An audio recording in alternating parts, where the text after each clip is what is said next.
Atong tukion ang sugilanon sa usa ka estudyante sa Clabat University sa Indonesia. Kini ang sugilanon ni Fabiola nga nagauluhan. Daghan kaayo og mga lagda.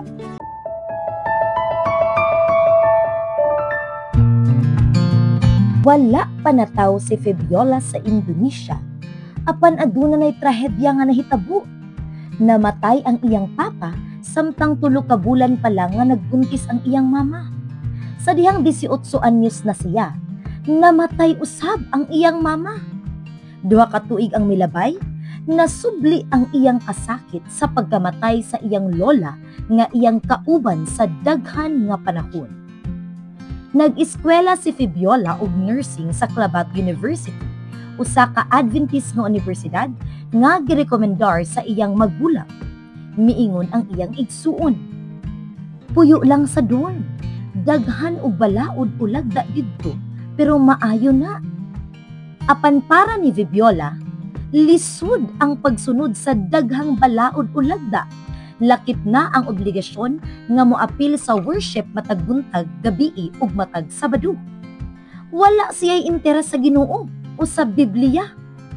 Nagreklamo siya sa iyang igsuon, apan giingnan lang siya. Padayon lang, dili ka magmahay. Sa dorm, iyang mga kauban Adventist ug permi siya giimbitar sa pag-ampo ug pagsimba. Nagsugod siya og pangutana. Ngano man nga magsimba kada Sabado? Giingnan siya nga pwede siya makakatpon sa ilang religion class kung dili pa siya andam mo istorya sa pastor. Apil sa requirements sa universidad nga mo eskwela og 6 ka religion subjects ug diha siya nakadawat og tubag. Sa ulahi, human sa iyang klase bahin sa Revelation o pinariyag, miingon siya sa magtutudlo nga gusto na siya magpa-Bible study. Nagtuon siya sa Biblia uban sa dorm dean nga si Deli ug sa bana ni ini. Ug didto nadawat niya si Jesus, isip iyang manluluwas ug nagpabautismo siya. Karon nga nabautismuhan na siya, napuno sa kalipay ang iyang kasing-kasing.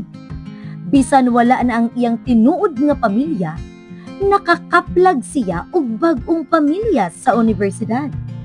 Ang dorm dean ug ang bana ni ini, mura na niya og mga ginikanan, ug ang iyang mga kauban sa dorm, mura na niya og mga igsuon. Miingon siya, karon nasabtan na nako nga ang balaod o lagda para di ay sa akong kaayuhan.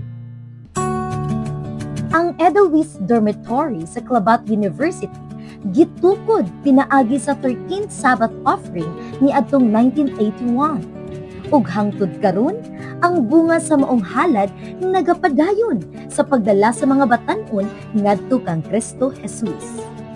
Salamat sa imong malungkaron ug madagayaon nga halad karong Hunyo 28.